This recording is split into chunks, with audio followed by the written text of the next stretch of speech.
Good morning once again class.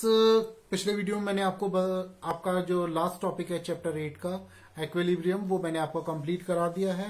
अब इसके जो नोट्स हैं और जो क्वेश्चन आंसर है मैं आपको बता रहा हूँ। नोट्स मैं आपको शेयर करूंगा। क्वेश्चन आंसर मैं आपको बता देता हूँ पहले कि क्वेश्चन आंसर क्या क्या है और आपको कैसे लिखने हैं। जैसे मैं आपको पहले ही बता चुका हूँ, जो भी मेरे क्वेश्चन आंसर होते हैं वो लॉन्ग आंसर टाइप क्वेश्चन होते हैं। तो इस बार जो आपकी जो पेपर आएंगे वो 1 नंबर का भी क्वेश्चन होंगे, उसमें 2 नंबर के भी क्वेश्चन होंगे और आपके जो है 3 नंबर के और 5 नंबर के, यानी 1 नंबर, 2 नंबर, फिर उसके बाद 3 नंबर और उसके बाद 5 नंबर। तो आपको जो भी आंसर लिखने उसी नंबर्स के अकॉर्डिंग ही लिखने हैं। अगर कोई क्वेश्चन 5 मार्क्स का है और आपने उसको जो है 2 लाइनों में या 4 लाइनों में लिखा तो आपको नंबर भी उसको उसी लिहाज से मिलेंगे। भले ही वो आपने थोड़ा बहुत ही, क्योंकि क्वेश्चन में अगर एक्सप्लेन करके लिखने को दिया गया है और आपने एक कॉमन लैंग्वेज में एक जरा सा एक लाइन में ही उसके बारे में थोड़ा बहुत एक्सप्लेन किया तो आपको नंबर भी उसमें आधा या एक ही मिलेगा। तो इस चीज का ध्यान रखिएगा और जो है पूरी कोशिश करिएगा कि आप जो क्वेश्चन आपको दिया हुआ है वो उसी के अकॉर्डिंग, जितने मार्क्स का दिया हुआ है वो आपको उसी के हिसाब से आपको लिखना चाहिए। ठीक है, तो सबसे पहले मैं आपको चैप्टर 8 में जो इतने भी टॉपिक्स हैं उन सबसे रिलेटेड मैंने क्वेश्चन दिए।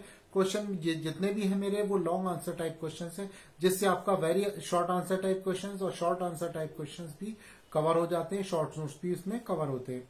ठीक है, तो सबसे पहला क्वेश्चन आपका आता है, right the meaning and importance of anatomy and physiology in sports. Anatomy और फिजियोलॉजी की इंपॉर्टेंस गेम्स एंड स्पोर्ट्स में क्या है, ये आपको लिखना है। पिछली बार मैं आपको पूरे तरीके से पिछली क्लासेस में मैं आपको एनाटॉमी, फिजियोलॉजी और किन्सियोलॉजी के बारे में बता चुका हूँ, पढ़ा चुका हूँ। और एनाटॉमी क्या है जो है और इसका गेम्स एंड स्पोर्ट्स में क्या रोल है, कैसे हम अपनी स्पोर्ट्स की परफॉर्मेंस सुधार सकते हैं एनाटॉमी एंड फिजियोलॉजी की हेल्प से, और कैसे हम अपने बॉडी स्ट्रक्चर को फिट एंड फाइन रख सकते हैं with the help of anatomy and physiology. इसका गेम्स एंड स्पोर्ट्स में बहुत बड़ा रोल होता है। इसके बाद आता है second question, right and explain the various types of joints. हमारी बॉडी के कितने ज्वाइंट्स हैं और किस तरीके से ये वर्क करते हैं, इनके बारे में एक्सप्लेन करना है और इनके क्या क्या नाम हैं। और जैसे आपका शोल्डर ज्वाइंट्स पूछा जाता है शॉर्ट आंसर टाइप क्वेश्चंस में, तो shoulder what is the name off shoulder joint, तो आप इसको लिखेंगे बॉल एंड सॉकेट ज्वाइंट। तो ये जो आपका जो ज्वाइंट है बॉल एंड सॉकेट ज्वाइंट है। ट्रंक ज्वाइंट भी बॉल एंड सॉकेट ज्वाइंट होता है। तो ठीक है, तो इसको जो है आपको ऐसे शॉर्ट आंसर टाइप क्वेश्चन में आ सकता है, इसलिए सारे ज्वाइंट्स के बारे में आपको पूरी तरीके से एक्सप्लेन वे में इसका जवाब लिखना है 5 नंबर में अगर आता है तो। नेक्स्ट क्वेश्चन आता है third question number 3, what are the properties, types and functions of muscles. What are the properties यानी गुण क्या है, टाइप्स और टाइप्स यानी प्रकार, और उसके बाद फंक्शंस यानी उनके जो है फंक्शंस माने ये हिंदी में अगर कहा जाए तो प्रकार एक बोला जाता है फंक्शंस को। तो व्हाट आर द फंक्शंस, वो कैसे काम करते हैं, उनका मेन रोल क्या होता है फंक्शन का मतलब। तो ये जो है इसमें दिया what are the properties, types and functions of muscles. Muscles का हमारे कितनी मसल्स की प्रॉपर्टीज क्या क्या होती हैं, ये कितने टाइप की muscle, voluntary muscles, involuntary muscles and cardiac muscles, और उसके साथ साथ इनके फंक्शंस क्या होते हैं। ठीक है, ये क्या काम करती हैं मसल्स हमारी बॉडी में। तो ठीक है, ये सारी चीजें आपको लिखना होंगी। इसके बाद ये एक्सप्लेन वे में लिखना होगी। 5 नंबर क्वेश्चन में आता है तो आप एक्सप्लेन करके लिखेंगे।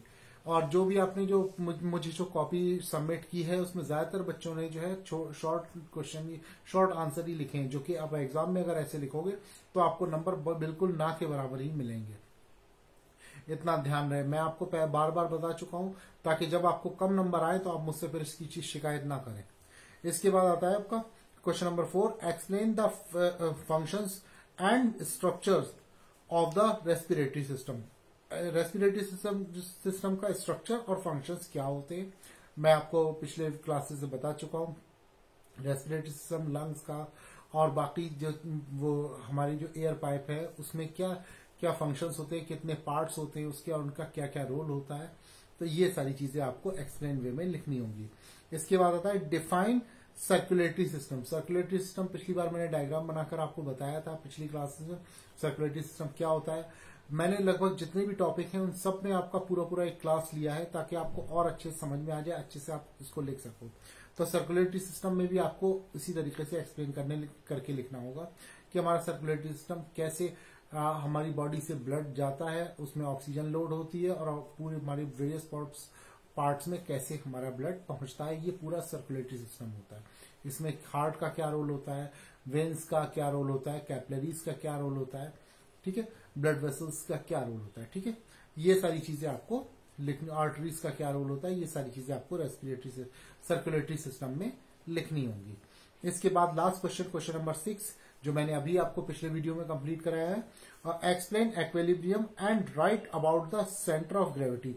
एक्विलिब्रियम क्या है और right about the centre of gravity. Centre of gravity क्या है, ये तो आप फिजिक्स से अगर आपने पढ़ा होगा तो आप और अच्छे से लिख सकते हो, लेकिन मेन पॉइंट्स है centre of gravity and its application in games and sports. इनका गेम्स एंड स्पोर्ट्स में क्या रोल है, एक्विलिब्रियम का, सेंटर ऑफ ग्रेविटी का, स्टेट ऑफ बैलेंस का, इसका गेम्स एंड स्पोर्ट्स में क्या रोल है, पिछले वीडियो में आपको बता चुका हूं। तो इसी तरीके से आपको ये आंसर लिखने हैं और इसी से शॉर्ट नोट में भी ये क्वेश्चन आ सकता है आपका एक्विलिब्रियम के बारे में, और लॉन्ग आंसर टाइप क्वेश्चन में भी आ सकता है।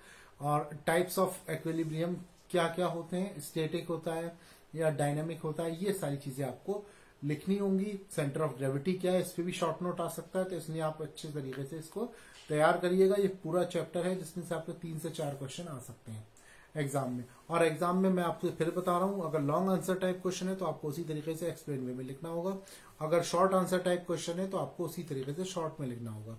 अगर एक लाइन का क्वेश्चन है, जो ऑप्शनल क्वेश्चन है या फिर very short answer type question है, तो आप उसका एक लाइन में आंसर दे सकते हैं, ठीक है। तो ये आपके 6 क्वेश्चन मैंने आपको बताया लॉन्ग, ये सारे क्वेश्चन लॉन्ग हैं, इसको आपको अपनी नोटबुक में लिखना है, एक्सप्लेन करके लिखना है पूरे तरीके से 6 क्वेश्चन। ये इससे आपका पूरा इन 6 क्वेश्चन में आपका पूरा चैप्टर 8 और उसके सारे टॉपिक कवर हो रहे हैं।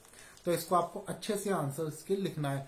आंसर कैसे लिखना है ये मैं आपको नोट्स में बुक्स के जो पेजेस हैं उसकी फोटो खींच के मैं आपको दे चुका हूं, उसको उसके रेफरेंस से जो मैंने पढ़ाया है उसी तरीके से आप लिख सकते हो और बहुत अच्छे से लिख सकते हो, कोई प्रॉब्लम नहीं होगी। और आपको अलग से कोई बुक्स खरीदने की जरूरत नहीं है। इसी तरीके से मैंने आपको जो भी नोट्स या पीडीएफ के थ्रू नोट्स भेजे उसको देखकर भी आप अच्छे से लिख सकते। सिर्फ आप अगर मेरी क्लास अटेंड करते रहे तो आप उसके आंसर्स अच्छे से लिख सकते हैं और अच्छे नंबर ले सकते हैं। तो फिलहाल आपका ये चैप्टर कंप्लीट हो गया। नेक्स्ट टाइम मैं आपका नेक्स्ट चैप्टर स्टार्ट करूंगा, साइकोलॉजी एंड स्पोर्ट्स, चैप्टर 9। वो चैप्टर इतना लंबा नहीं है, लेकिन ये आपके 9 चैप्टर आपके इसमें कंप्लीट हो जाएंगे, ठीक है। तो अब आपका जो है नेक्स्ट चैप्टर में आपका नेक्स्ट क्लासेस में स्टार्ट करूंगा। Thank you.